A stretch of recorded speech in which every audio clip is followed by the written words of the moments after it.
کیا نبیل آیا تھا؟ یس سر، وہ اس بات میں گردن ہلاتے ہوئے بولی۔ میں انہی کا ذکر تو کر رہی ہوں، یہ لفافہ وہی دے کر گئے ہیں۔ نبیل کا چہرہ تو آپ کے ذہن میں نقش ہو چکا ہوگا۔ میں نے لفافے کو دراز میں ڈالنے کے بعد بشریٰ کی آنکھوں میں دیکھتے ہوئے سوال کیا۔ اس کے کان، ہونٹ، ٹھوڑی، گال، پیشانی، آنکھیں، ناک اور اس کا ہیئر اسٹائل وغیرہ وغیرہ۔ جی سر، وہ جلدی سے بولی، یہ سب مجھے اچھی طرح یاد ہے۔ بس تو پھر یہ بھی ذہن نشین کر لیں کہ کل آفس کی چھٹی نہیں ہے۔ میں نے ایک ایک لفظ پر زور دیتے ہوئے کہا۔ عموماً ہم اس روز آفس بند رکھتے ہیں، لیکن کل ایک بہت ہی ضروری کام کرنا ہے، لہٰذا میں آپ اور کامران ہی آفس آئیں گے اور اس اہم کام کو 2-3 گھنٹے میں نمٹانے کے بعد واپس اپنے گھروں کو چلے جائیں گے۔ ٹھیک ہے سر، میں آ جاؤں گی، بشریٰ نے کہا۔ میں کتنے بجے تک آفس پہنچ جاؤں؟ اپنے روٹین ٹائم پر آ جائیں، میں نے کہا۔ دراصل میرے جاننے والوں میں ایک بہت اچھا آرٹسٹ تھا جو تھا تو بڑا موڈی، لیکن مجھے جب بھی کبھی اس سے کام پڑا اس نے منع نہیں کیا تھا۔ اس کا نام شاہد حسین تھا۔ اس کا تعلق تو لاہور سے تھا، لیکن وہ سال خاص سال سے کراچی میں مقیم تھا اور خل لحاظ سے کراچی والا ہو چکا تھا۔ وہ ایک معروف آرگنائزیشن کے لیے کام کرتا تھا اور فری ہینڈ اسکیچز میں بھی اسے مہارت حاصل تھی۔ میں بشریٰ کی یادداشت کے سہارے شاہد حسین سے اس شخص کا اسکیچ بنوانا چاہتا تھا جسے بشریٰ کوئی ماہر علم نجوم اور میرا دوست سمجھتی تھی۔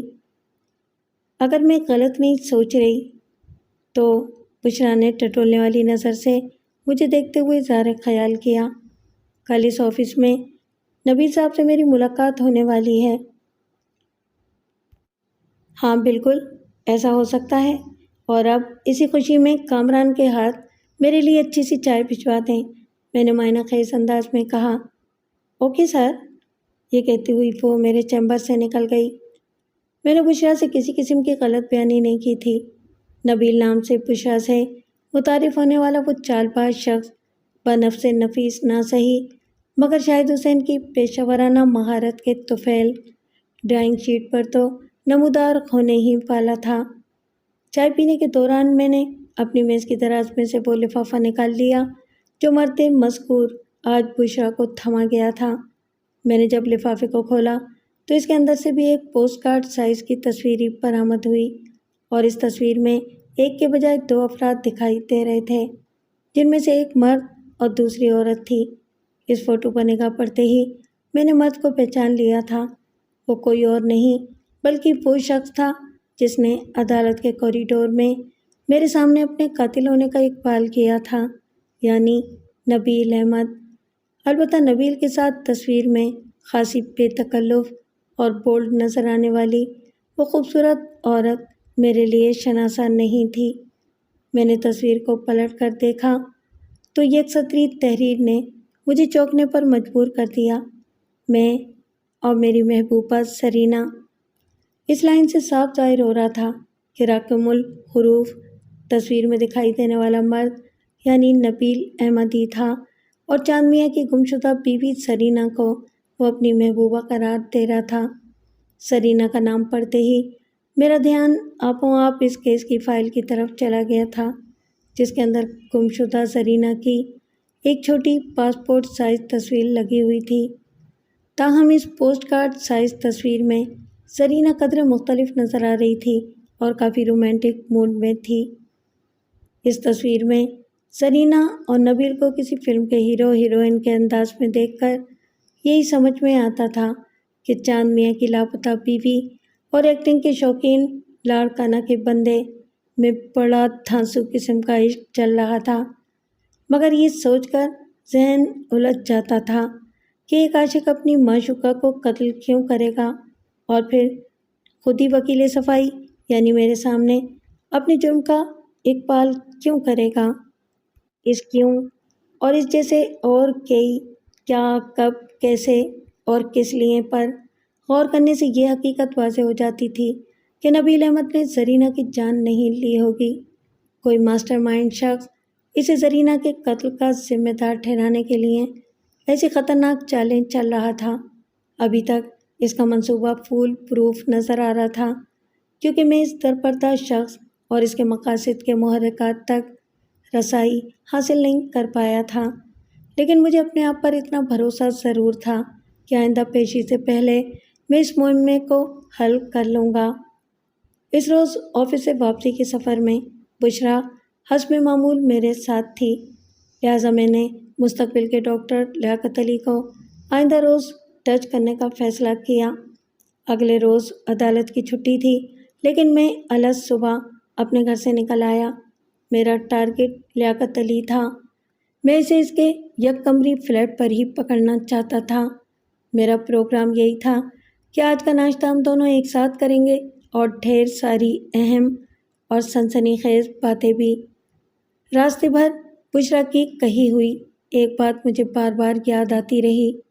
اس نے کل آفس میں تصویر والا لفافہ مجھے دیتے ہوئے نبیل کے حوالے سے کہا تھا کہ میرا وہ دوست بہت اچھا انسان ہے، وہ میری پریشانی ختم کرنے کی کوشش کر رہا ہے۔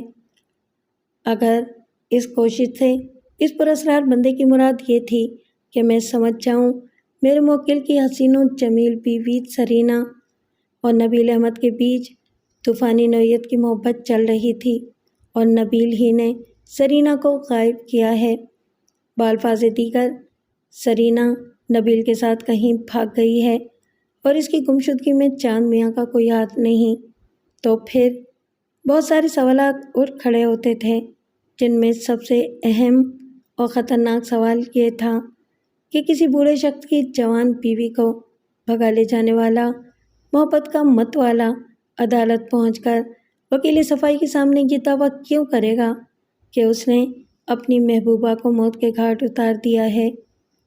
نہیں، یہ کوئی اور ہی چکر ہے۔ ڈرائیونگ کے دوران سر جھٹک کر میں نے خود کلامی کی۔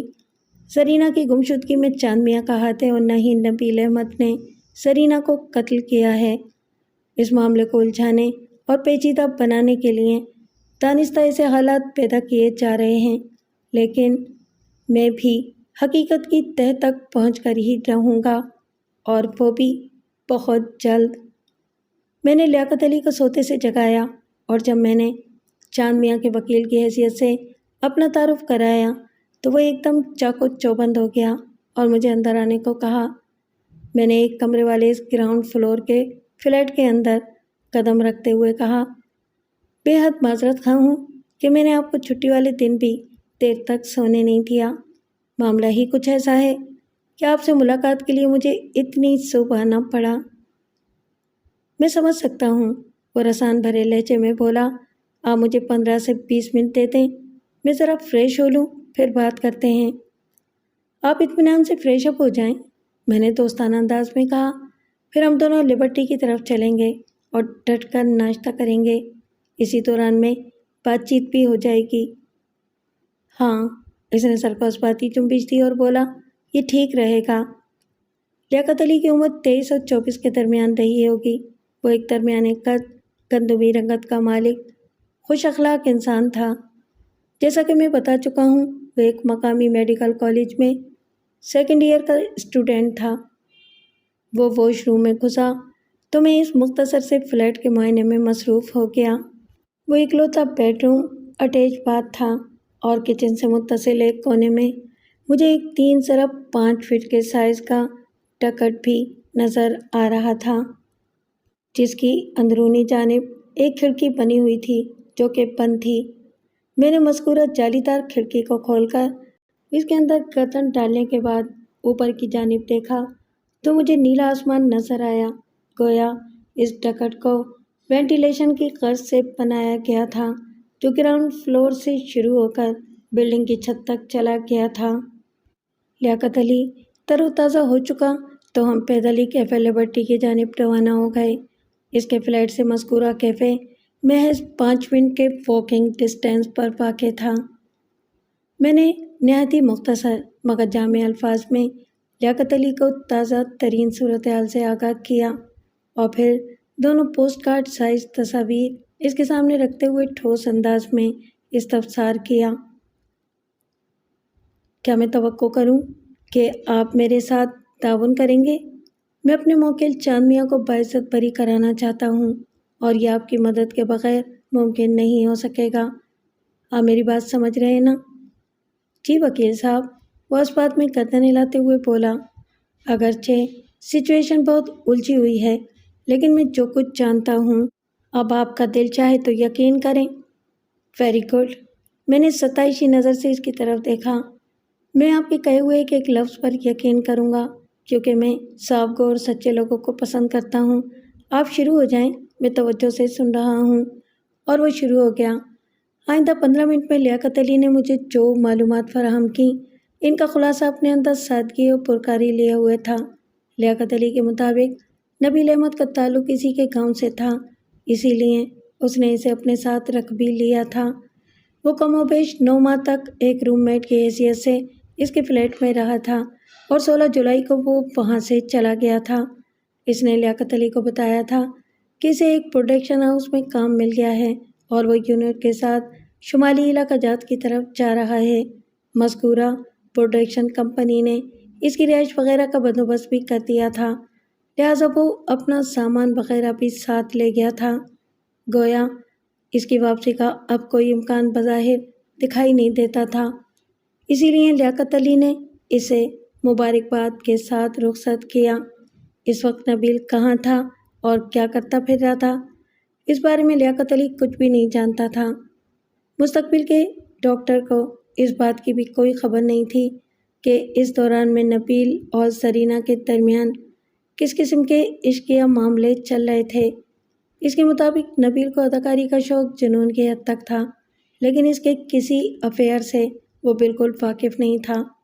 مجھ سے بات کرتے ہوئے وہ مسلسل اس تصویر کو بھی گھور رہا تھا جس میں نبیل اور سرینا لو برڈز کے انداز میں ایک دوسرے کے انتہائی نزدیک نظر آ رہے تھے۔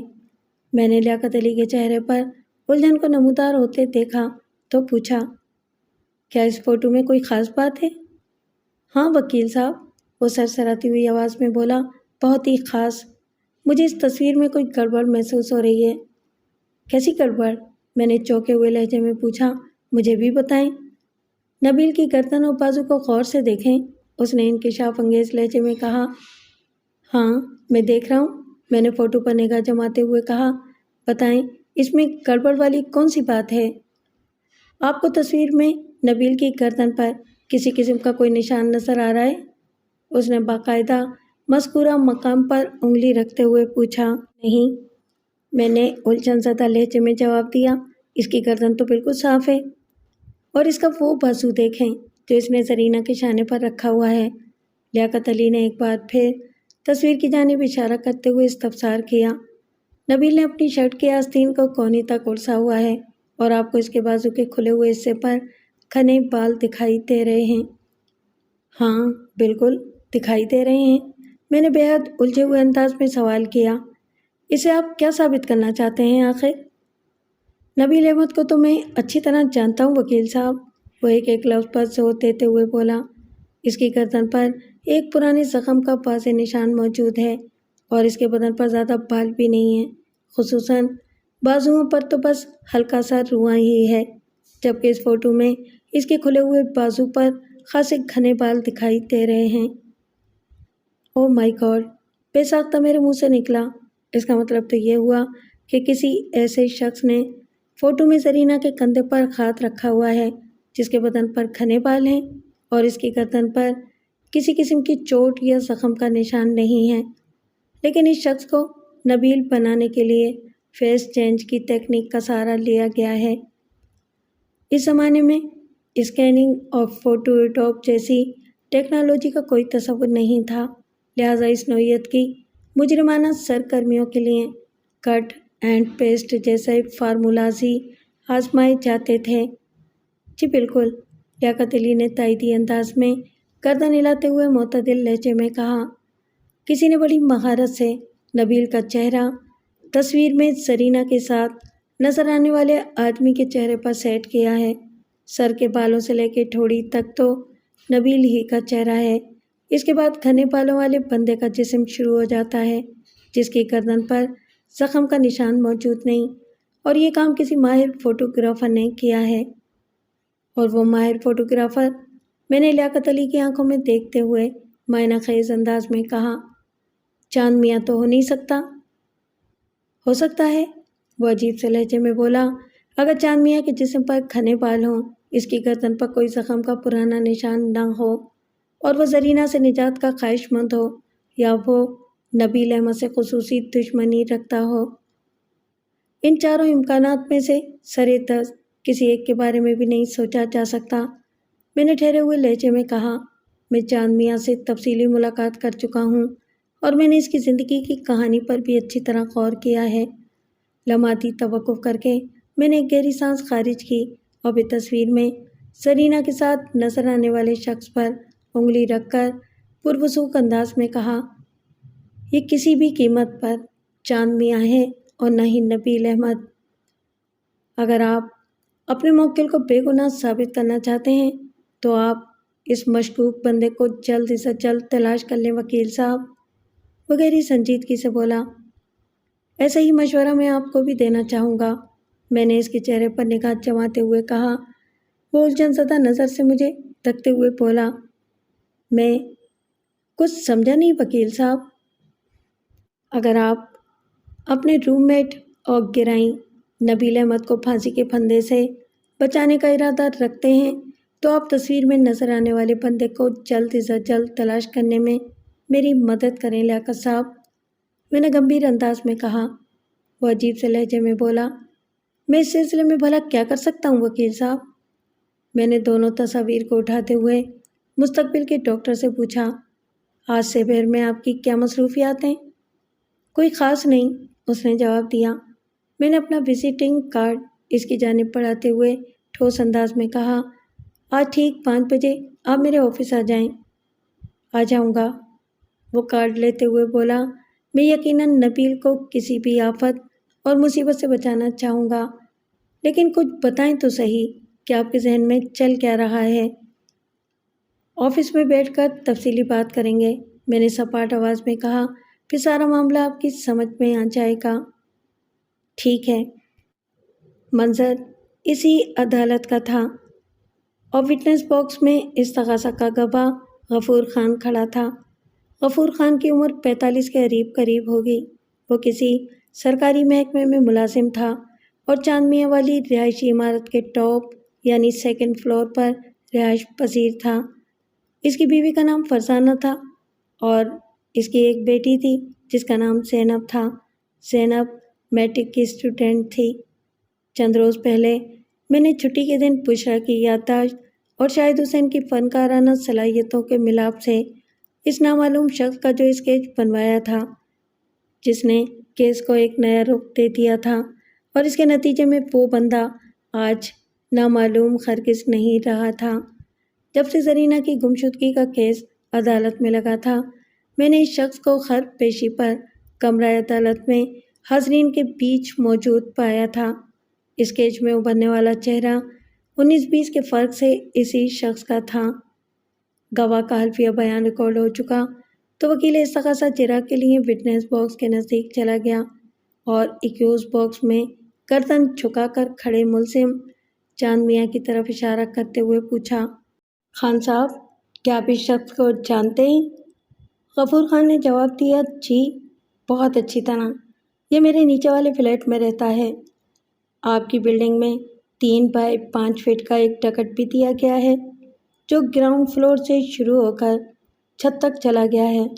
وکیل استغاثہ نے اپنے گواہ کے چہرے پر نگاہ جما کر کہا، اگرچہ اس ٹکٹ کا مقصد بہت نیک اور صحت افزا ہے، اس کے توسط سے تمام فلیٹس میں تازہ ہوا کی آمد و رفت جاری رہتی ہے، لیکن اس کے ساتھ ہی پرائیویسی کا بھی ایک مسئلہ پیدا ہو جاتا ہے۔ میرا مطلب ہے کہ اگر کوئی شخص اپنے فلیٹ میں بیٹھ کر بآواز بلند بات کرے تو اسے دوسرے فلیٹس کے مکین بھی بآسانی سن سکتے ہیں، ہے نا؟ آپ ٹھیک کہہ رہے ہیں، وہ اس بات میں گردن ہلاتے ہوئے بولا، لیکن یہ ایشو صرف تیز آواز کے ساتھ ہے، نارمل انداز میں کی جانے والی گفتگو اس زمرے میں نہیں آتی۔ جب 2 افراد بحث مباحثہ کر رہے ہوں تو ان کی جارحانہ بات چیت کبھی بھی نارمل انداز کے دائرے میں نہیں رہ سکتی، خصوصاً اگر وہ دونوں میاں بیوی ہوں تو۔ وکیل استغاثہ نے مکاری بھرے لہجے میں کہا، آپ کا اس بارے میں کیا خیال ہے؟ میں آپ سے مکمل اتفاق کرتا ہوں وکیل صاحب، وہ تائیدی انداز میں بولا۔ آپ کو یہ تو معلوم ہی ہوگا کہ ملزم چاند میاں اور اس کی لاپتہ بیوی سرینا کے مابین اکثر و بیشتر لڑائی جھگڑا ہوتا رہتا تھا۔ وکیل استغاثہ نے استفساریہ نظر سے اپنے گواہ کی جانب دیکھا۔ ان کی بحث و تکرار ٹکٹ کے ذریعے تازہ ہوا کے دوش پر سفر کر کے یقیناً آپ تک بھی پہنچتی ہوگی۔ گواہ نے گول مول جواب دیا، جی بالکل ایسا ہی ہے۔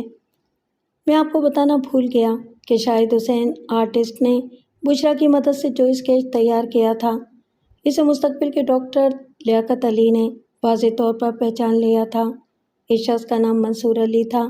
آپ کو یاد ہوگا اس روز میں نے لیاقت علی کو سہ پہر 5 بجے اپنے آفس آنے کو کہا تھا۔ اس سے میرا مقصد یہ تھا کہ میں اسے شاہد حسین کا بنایا ہوا اسکیچ دکھا سکوں تاکہ نبیل احمد اور اس بندے کے بیچ جو کنیکشن ہے اسے سمجھا جا سکے۔ لیاقت علی نے مذکورہ اسکیچ کو دیکھتے ہی بڑے اعتماد سے کہا تھا، یہ تو منصور علی ہے۔ اس انکشاف پر لیاقت علی سے میری تفصیلی بات ہوئی تھی اور میں نے اسے درخواست کی تھی کہ آئندہ پیشی پر وہ میرے ساتھ عدالت چلے گا۔ لیاقت علی نے میری بات مان لی تھی اور وہ اس وقت سٹی کورٹ کی کینٹین میں موجود تھا اور میرے بلاوے پر وہ 1 منٹ کے اندر کورٹ روم میں پہنچ سکتا تھا۔ یہ انتظام احتیاط کے پیش نظر کیا گیا تھا کیونکہ اس تاریخ پر بھی منصور علی حاضرین عدالت کے درمیان بیٹھا ہوا تھا۔ لیاقت اور منصور ایک دوسرے کو اچھی طرح پہچانتے تھے۔ میں نہیں چاہتا تھا کہ لیاقت کو دیکھتے ہی منصور بدک جائے اور میرا منصوبہ خاک میں مل جائے۔ میں اس چال باز شخص منصور علی کو بڑے طریقے سلیقے سے گھیرنے کا خواہش مند تھا۔ وقوع کی رات، وکیل استغاثہ نے اپنی جرح کو آگے بڑھاتے ہوئے کہا، یعنی 17 اور 18 جولائی کی درمیانی رات آپ نے ملزم کو ایک عجیب و غریب حرکت کرتے دیکھا تھا۔ معزز عدالت اس مشکوک واقعے کی تفصیل جاننا چاہتی ہے۔ غیر ممکن صاحب، میرا مطلب ہے کہ غفور خان صاحب، وہ 1 اور 2 بجے کے درمیان کا کوئی وقت تھا۔ استغاثہ کا گواہ غفور خان عرف غیر ممکن ٹھہرے ہوئے لہجے میں بتانے لگا، مجھے نیند نہیں آ رہی تھی۔ فرزانہ اور زینب بیڈ روم میں مزے کی نیند سو رہی تھی اور میں لاؤنج میں بیٹھا ٹی وی دیکھ رہا تھا۔ جب ٹی وی سے دل بھر گیا تو میں اٹھ کر بے مقصد لاؤنج میں ادھر ادھر ٹہلنے لگا اور اسی وقت میں نے باہر کی جانب کھلنے والی لاؤنج کی کھڑکی میں سے چاند میاں کو اپنی گاڑی کی ڈکی کے ساتھ مصروف عمل دیکھا۔ خان صاحب، وکیل استغاثہ تیز آواز میں قطع کلامی کرتے ہوئے بولا، مصروف عمل کی وضاحت کریں۔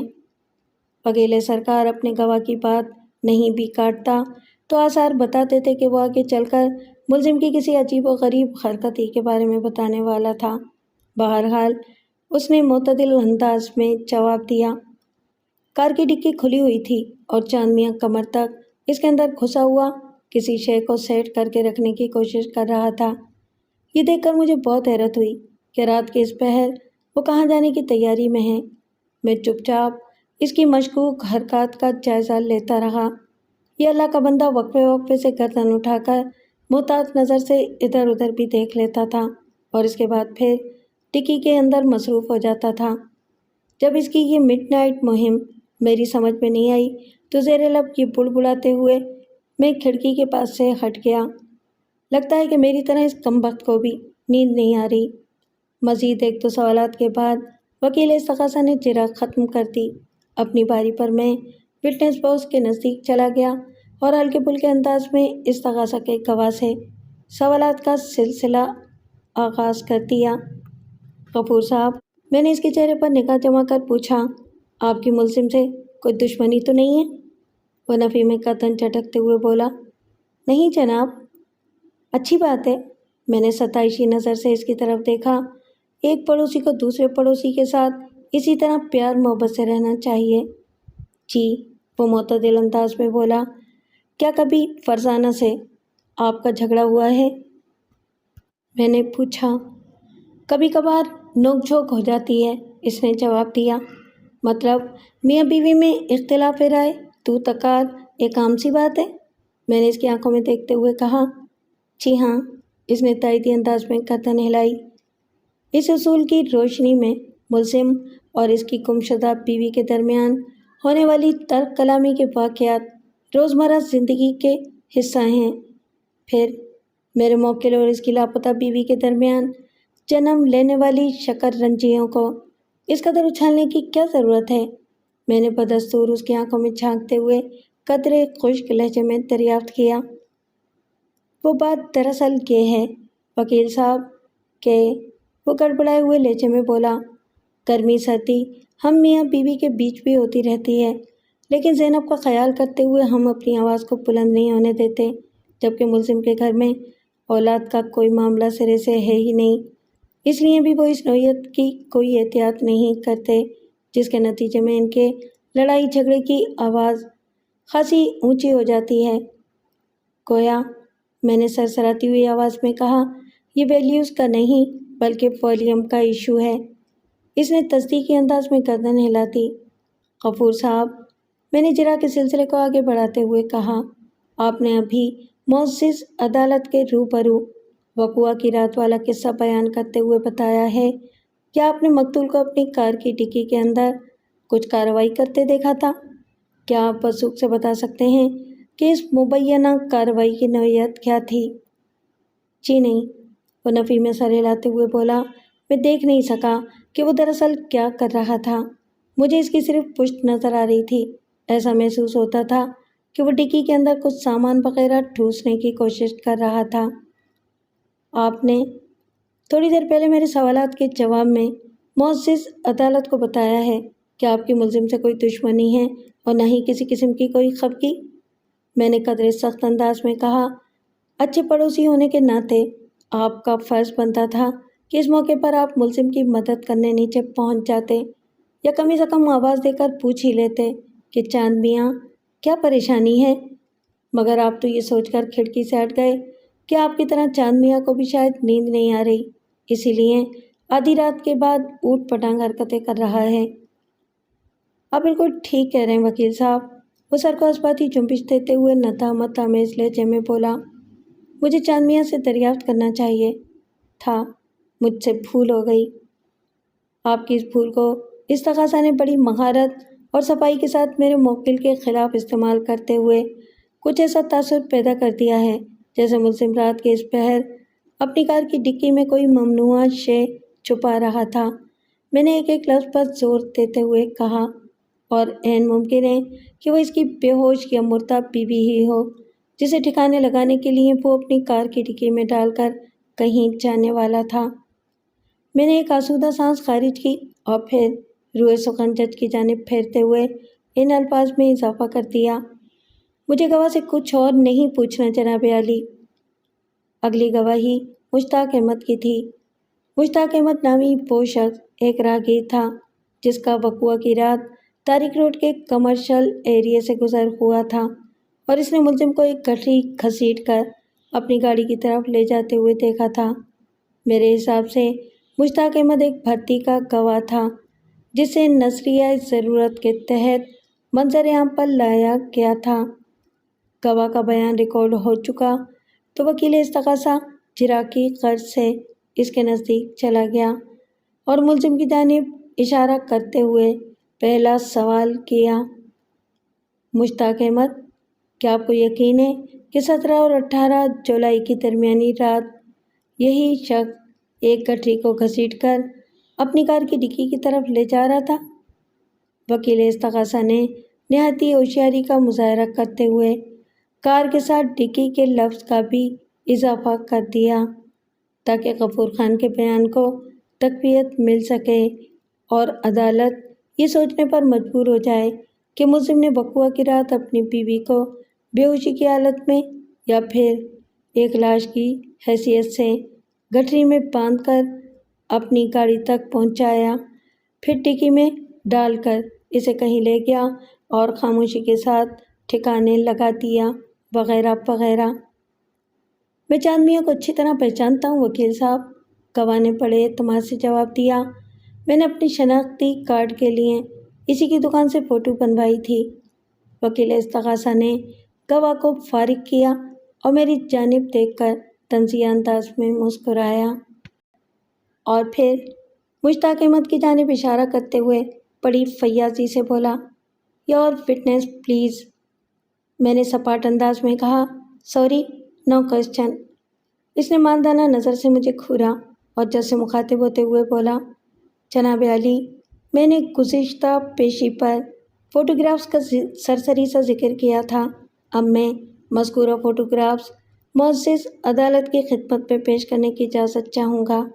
یہ فوٹوگرافز دودھ کا دودھ اور پانی کا پانی الگ کر دیں گے، جس کے بعد اس تقاضا کی طرح یہ عدالت بھی اسی نتیجے پر پہنچے گی کہ ملزم کو اپنی بیوی کی بے وفائی کا پتہ چل گیا تھا۔ اس نے وقوعہ کی رات گلا گھونٹ کر اپنی بیوی کو موت کے گھاٹ اتارا، پھر اس کی لاش کو گٹھری کی صورت اپنی کار کی ڈکی میں بھر کر کہیں ٹھکانے لگانے لے گیا۔ پرمیشن گرانٹڈ، جج نے سپاٹ آواز میں کہا۔ اس کے بعد وکیل استغاثہ نے 2 تصاویر ایک لفافے میں سے نکال کر جج کی خدمت میں پیش کر دیں اور فاتحانہ انداز سے مجھے دیکھنے لگا۔ میں اسے نظر انداز کر کے جج کی جانب متوجہ ہو گیا۔ اس دوران میں جج مذکورہ پوسٹ کارڈ سائز کی ان فوٹوز کو بغور دیکھ چکا تھا۔ اس کے چہرے پر الجھن آمیز حیرت نے اپنی جگہ بنا لی تھی۔ اس نے تصاویر کو میز پر رکھنے کے بعد وکیل استغاثہ کی طرف سوالیہ نظر سے دیکھا تو وہ وضاحت کرتے ہوئے بولا، یور آنر، یہ گمشدہ سرینا اور اس کے عاشق کی تصاویر ہیں جو ایک رنگین اور سنگین کہانی سنا رہی ہیں۔ مزید تصدیق کے لیے ملزم سے پوچھا جا سکتا ہے۔ That's all your owner. آئندہ 1 منٹ میں چاند میاں نے اس امر کی تصدیق تو کر دی کہ ان تصاویر میں دکھائی دینے والی عورت لاپتہ زرینہ اور مرد گراؤنڈ فلور پر رہنے والا ایک شخص نبیل احمد ہے، لیکن اس کے ساتھ ہی اس نے اپنی یہ ماہرانہ اور پیشہ ورانہ رائے بھی دی کہ ان تصاویر کے ساتھ کسی نے خصوصی چھیڑ چھاڑ کی ہے، مطلب جیسا نظر آ رہا ہے وہ حقیقت نہیں ہے۔ جناب عالی، کیا میں بھی اپنے فاضل دوست کی فراہم کردہ تصاویر کو ایک نظر دیکھ سکتا ہوں؟ میں نے جج سے مخاطب ہوتے ہوئے بآواز بلند کہا۔ کیوں نہیں؟ جج نے فوراً میری فرمائش پوری کر دی۔ وکیل استغاثہ کے ہاتھ میں وہ فوٹوگرافز دیکھ کر میں چونک اٹھا تھا، اگرچہ اس وقت میں یہ نہیں جانتا تھا کہ مذکورہ تصاویر کس سے متعلق ہوں گی، مگر ان کے سائز نے میرے ذہن میں روشنی کا ایک جھمکا سا کر دیا تھا اور مجھے سیکنڈ کے 1000ویں حصے میں ایسا محسوس ہوا کہ یہ وہی 2 تصاویر ہیں جو منصور علی نے وقتاً فوقتاً میرے آفس میں پہنچائی تھیں اور اس وقت میرے بیگ کے اندر محفوظ رکھی تھیں۔ میرے محسوسات نے مجھے دھوکہ نہیں دیا۔ وکیل استغاثہ جو تصاویر منظر عام پر لایا تھا وہ ہو بہو انہی فوٹوگرافز کی کاپیز تھیں جو میں نے اپنے پاس سنبھال کر رکھی تھیں، بلکہ میرے بیگ میں ایک تیسری تصویر بھی تھی، یعنی منصور علی کا قلمی خاکہ جو شاہد حسین نے بڑی محنت سے عام رجسٹر سائز کے ڈرائنگ کارڈ پر ڈرا کیا تھا۔ جناب عالی، میں نے جج کی طرف دیکھتے ہوئے بڑے اعتماد سے کہا، اگر یہ تصاویر میرے فاضل دوست نے بڑے فخر سے پیش کی ہیں تو ان کے ذہن میں مذکورہ تصاویر کے حوالے سے کوئی کہانی بھی ہوگی۔ مجھے جو بھی کہنا ہے وہ کہانی سننے کے بعد ہی کہنا ہے۔ That's all. جی وکیل صاحب، جج نے سوالیہ نظر سے وکیل استغاثہ کی طرف دیکھا، آپ کیا کہنا چاہیں گے؟ وکیل سرکار نے بڑے جوش و خروش سے بولنا شروع کیا، جناب عالی، ان تصاویر میں 2 افراد نظر آ رہے ہیں جن میں عورت کا نام سرینا اور مرد کا نام نبیل احمد ہے، جو کہ ملزم کے نیچے والے گراؤنڈ فلور کے فلیٹ میں رہتا تھا، اور اس بات کی تصدیق تھوڑی دیر پہلے ملزم نے کر دی ہے۔ ان میں سے ایک تصویر کو دیکھ کر بخوبی یہ اندازہ لگایا جا سکتا ہے کہ نبیل احمد اور ملزم کی گمشدہ بیوی میں کس نوعیت کے غیر شرعی تعلقات تھے۔ لمحاتی توقف کے بعد اس نے طنزیہ انداز میں میری طرف دیکھا اور پھر اپنے دلائل کے سلسلے کو جاری رکھتے ہوئے بولا، ملزم کو جب اپنی بیوی کے لچھنوں کا علم ہوا تو اس کا دماغ گھوم گیا۔ اس ایشو کو لے کر میاں بیوی کے درمیان خوب لڑائی ہوئی اور یہ لڑائی کئی روز تک ہوتی چلی گئی اور پھر بالآخر ملزم نے اپنی دماغی بیماری کو آڑ بنا کر ایک رات گلا گھونٹ کر اپنی بیوی کو موت کے گھاٹ اتار دیا اور پھر ادھر ادھر کی چند بے ربط باتوں کے بعد اپنے دلائل کا سلسلہ موقوف کر دیا۔ اپنی باری پر میں نے جج سے مخاطب ہوتے ہوئے گہری سنجیدگی سے کہا، جناب عالی، میرے فاضل دوست نے جن تصاویر کے ذریعے میرے موکل اور اس کی گمشدہ بیوی کے حوالے سے ازالہ حیثیت عرفی کا ارتکاب کیا ہے وہ انتہائی افسوسناک بلکہ شرمناک ہے۔ ویسی ہی 2 تصاویر میرے پاس بھی ہیں، مگر ایک مختلف اور چونکا دینے والی سنسنی خیز کہانی کے ساتھ۔ اور وہ کہانی کیا ہے؟ جج نے دلچسپی کا اظہار کرتے ہوئے مجھ سے پوچھا۔ میں وہ انقلاب آفریں کہانی معزز عدالت کو ضرور سناؤں گا، میں نے ڈرامائی انداز اختیار کرتے ہوئے کہا، لیکن اس سے پہلے میں وکیل استغاثہ سے چند اہم سوال کرنا چاہوں گا، اگر عدالت کی اجازت ہو تو۔ اجازت ہے، جج نے فیصلہ کن انداز میں کہا۔ میرے فاضل دوست، میں نے وکیل سرکار کی طرف دیکھتے ہوئے سوال کیا، پچھلی پیشی پر آپ نے فوٹوگرافز کا ذکر تو کیا تھا، لیکن مذکورہ تصاویر دکھائی نہیں تھی، بلکہ اس معاملے کو اگلی پیشی کے لیے چھوڑ کر مجھے خوب تیاری کے ساتھ عدالت آنے کا مشورہ بھی دیا تھا۔ میں غلط تو نہیں کہہ رہا نا؟ نہیں، وہ میری بات کی تصدیق کرتے ہوئے بولا، مجھے اچھی طرح یاد ہے، میں نے ایسا ہی کہا تھا۔ کیا میں جان سکتا ہوں کہ آپ نے یہ دونوں فوٹوگرافز کہاں سے حاصل کی ہیں؟ میں نے اس کے چہرے پر نکات جما کر استفسار کیا۔ ایک اچھا وکیل اپنا سورس کبھی نہیں بتاتا، وہ بڑی ادا سے بولا۔ میں نے معنی خیز انداز میں کہا، آپ چاہیں نہ بتائیں، مگر مجھے معلوم ہے کہ یہ دونوں تصاویر آپ کو کس نے دی ہیں۔ آپ کو کیسے معلوم؟ بے ساختہ اس کے منہ سے نکلا۔ اس لیے کہ ایسی 2 تصاویر میرے پاس بھی ہیں، میں نے ایک ایک لفظ پر دباؤ ڈالتے ہوئے جواب دیا، جو اسی شخص نے میرے آفس میں پہنچائی ہیں، جس نے آپ کو دی ہیں۔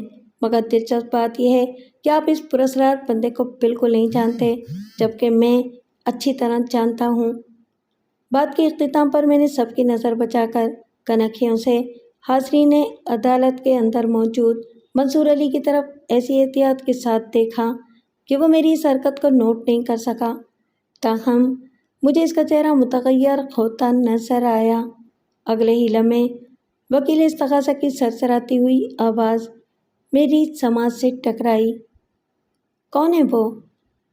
اس پر ہم بعد میں بات کریں گے، میں نے سرسری انداز میں کہا اور اپنے بیگ میں سے 2 تصاویر نکال کر جج کی جانب بڑھاتے ہوئے اضافہ کیا، جناب عالی، ملاحظہ فرمائیے۔ جج نے میری اور وکیل استغاثہ کی فراہم کردہ تصاویر کا بغور معائنہ اور موازنہ کرنے کے بعد حیرت بھرے لہجے میں کہا، بالکل، یہ تصاویر تو ایک دوسرے کی کاپی لگتی ہیں، ان میں تو ایک ذرا سا بھی فرق نہیں ہے۔ یہی حقیقت ہے جناب عالی، میں نے ٹھہرے ہوئے لہجے میں کہا، پھر وکیل استغاثہ کی جانب متوجہ ہوتے ہوئے پوچھا، میرے فاضل دوست، جب یہ بات آپ کے علم میں آ چکی تھی کہ ملزم کی گمشدہ بیوی اور نبیل احمد کے بیچ عشقیہ معاملات چل رہے تھے، تو آپ نے ابھی تک نبیل پر ہاتھ کیوں نہیں ڈالا؟ انکوائری آفیسر نے نبیل کو تلاش کرنے کی کوشش کی تھی، وہ جز بز ہوتے ہوئے بولا، مگر وہ ملا نہیں۔ نبیل احمد کے روم میٹ لیاقت علی نے مجھے بتایا تھا کہ پولیس نبیل کو ڈھونڈتی ہوئی آئی اس کے فلیٹ پر، اور اس نے انہیں بھی وہی بتایا تھا جو مجھے، یعنی نبیل کو کسی پروڈکشن کمپنی میں ایکٹنگ کا کام مل گیا تھا اور وہ اس کا فلیٹ چھوڑ کر کہیں اور جا بسا تھا۔ کہاں؟ اس بارے میں لیاقت علی کچھ نہیں جانتا تھا۔ وہ ملا نہیں؟ میں نے وکیل استغاثہ کے الفاظ کو قدرے معنی خیز انداز میں دہرایا، پھر چبھتے ہوئے لہجے میں بولا، مطلب ایک ہیرو اپنی ہیروئن کے ساتھ شوٹنگ کرنے شمالی علاقہ جات کی طرف نکل گیا۔ آپ کو کس نے بتایا کہ نبیل شمالی علاقہ جات کی سیر کو گیا ہوا ہے؟ اس نے شک زدہ نظر سے مجھے گھورتے ہوئے استفسار کیا۔ میں نے اس کے سوال کو ایک کان سے سن کر دوسرے کان سے نکال باہر کیا اور ٹھہرے ہوئے لہجے میں دریافت کیا، میرے محترم دوست، فوٹوگراف میں بے حد رومانی دکھائی دینے والے سرینا اور نبیل منظر سے غائب ہو چکے ہیں، اس سے آپ کے ذہن میں کیا آتا ہے؟ وہ میری چال میں آ گیا اور بے ساختہ بولا، یہی کہ نبیل زرینہ کو کہیں بھگا کر لے گیا ہے۔ Point to be noted your honour, میں نے روئے سخن جج کی طرف موڑتے ہوئے دبنگ انداز میں کہا۔ میرا موکل پچھلے کئی ماہ سے قید و بند کی سختیاں جھیلتے ہوئے ذلت و رسوائی کی زندگی گزار رہا ہے، کیونکہ اسی عدالت نے اسے اپنی بیوی کو غائب کرنے کے الزام میں جوڈیشل کسٹڈی میں دے رکھا ہے، جبکہ وکیل سرکار کا تازہ ترین فرمان یہ ہے کہ ملزم کی بیوی زرینہ اپنے آشنا نبیل کے ساتھ کہیں بھاگ گئی ہے۔ اس صورت میں جناب عالی، اگر وکیل استغاثہ کے بیان کو درست تسلیم کر لیا جائے تو اس کی بنا پر میرا موکل بے گناہ ثابت ہو جاتا ہے۔ اگر اس کی بیوی کسی اور مرد کے ساتھ چلی گئی تو اس کے لیے میرے موکل کو قانوناً اور اخلاقاً مورد الزام ٹھہرانا انصاف کے اصولوں کے منافی ہے، لہٰذا میں معزز عدالت سے اپنے موکل کی باعزت بریت کی درخواست کرتا ہوں۔ آپ اس سلسلے میں کچھ کہنا چاہیں گے؟ جج نے وکیل استغاثہ کی طرف دیکھتے ہوئے خشک لہجے میں پوچھا۔ جناب عالی، میں نے ڈیفینس کے ایک سوال کا منطقی جواب دیا ہے، وہ جلدی سے وضاحت کرتے ہوئے بولا۔ اسے میرا خلفیہ بیان یا دعویٰ تصور نہ کیا جائے۔ استغاثہ کا اسٹینڈ اب بھی وہی ہے جو اس کیس کے آغاز میں تھا، یعنی زرینہ کی گمشدگی کا ذمہ دار ملزم ہی ہے، اور یہ ناممکن نہیں کہ اس نے اپنی بیوی کو ٹھکانے لگا دیا ہو۔ مسٹر بیگ، جج نے رسان بھرے لہجے میں مجھے مخاطب کرتے ہوئے کہا، پلیز پروسیڈ فردر۔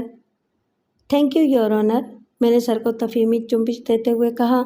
آئندہ 5 منٹ میں نے مختصر مگر جامع الفاظ میں عدالت کو بتایا کہ کس طرح نبیل احمد نے عدالت کے کوریڈور میں زرینہ کے قتل کا اعتراف کرتے ہوئے مجھے چیلنج کیا تھا، اور کسی پراسرار پردہ نشین نے کیسے ان تصاویر کو میرے آفس میں پہنچا کر مجھے یہ سوچنے کی دعوت دی کہ زرینہ اور نبیل کے بیچ بڑے خطرناک معاملات چل رہے تھے۔ ایسا ہی تاثر اس عیار نے وکیل سرکار کو بھی دینے کی کوشش کی، اسی لیے وہی تصاویر موصوف تک پہنچا دی گئیں۔ ڈیفینس اور استغاثہ کی اپروچ میں بس اتنا سا فرق ہے کہ استغاثہ نے تصاویر کو دیکھ کر یہ یقین کر لیا کہ زرینہ اور نبیل کے درمیان واقعتاً پیار محبت کی کہانی پروان چڑھ رہی تھی، جبکہ میں سانس ہموار کرنے کے لیے رکا اور پھر اپنی بات کو مکمل کرتے ہوئے کہا، میں جانتا ہوں کہ زرینہ اور نبیل کے درمیان اس نوعیت کی آشنائی کبھی بھی نہیں رہی تھی۔ تصویر میں جو شخص زرینہ کے بہت نزدیک نظر آ رہا ہے وہ نبیل نہیں ہے، تو پھر وہ کون ہے؟ وکیل استغاثہ نے تعجب خیز انداز میں سوال کیا۔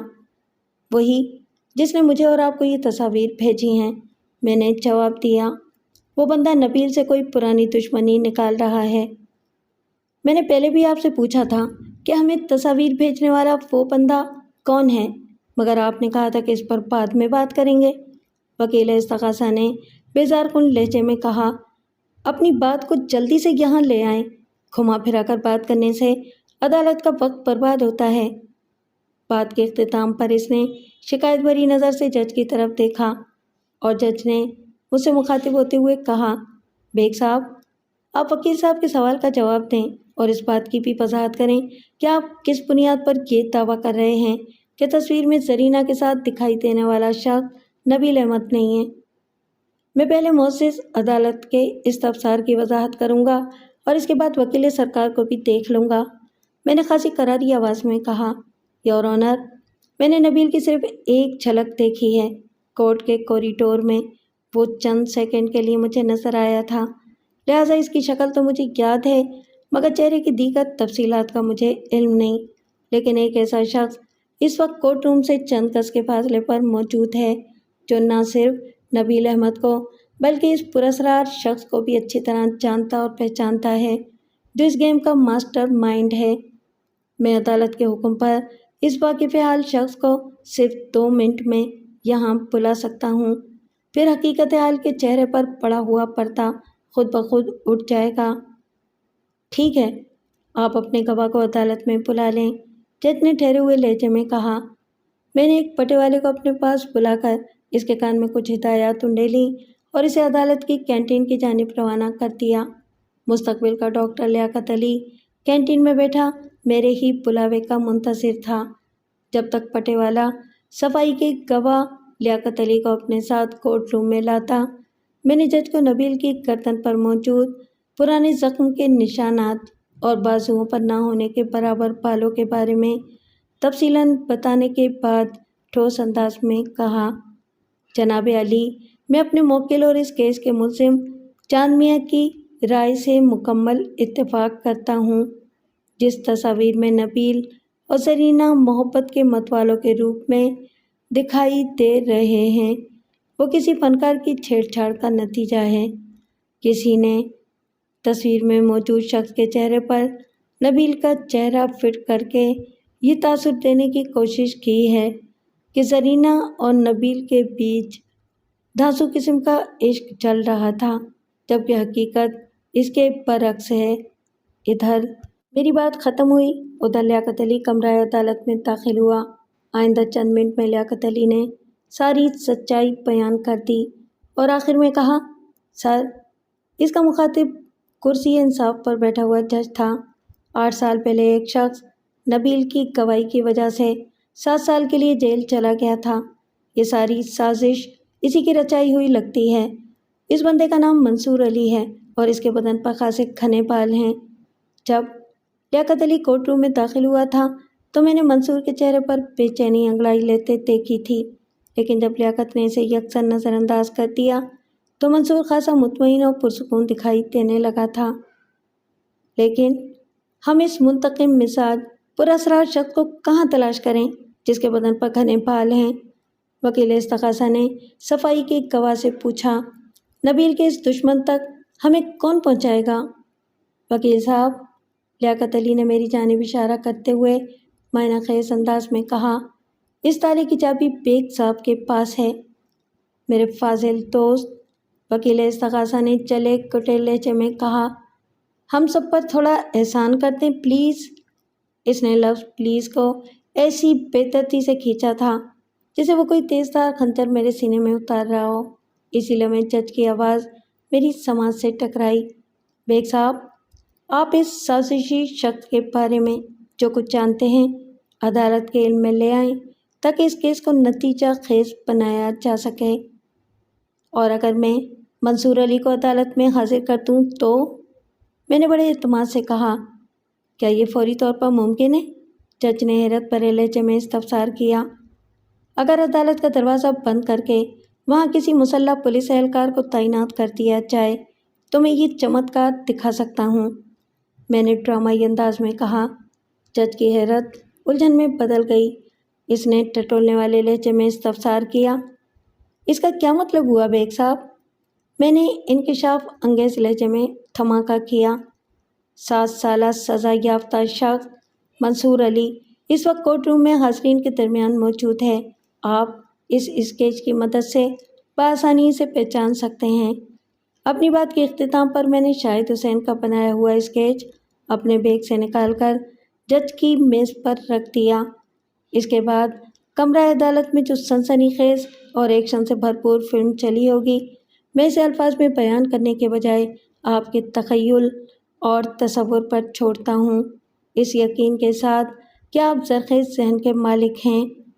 مجھے امید ہے کہ آپ میری یقین کو ٹھیس نہیں پہنچائیں گے۔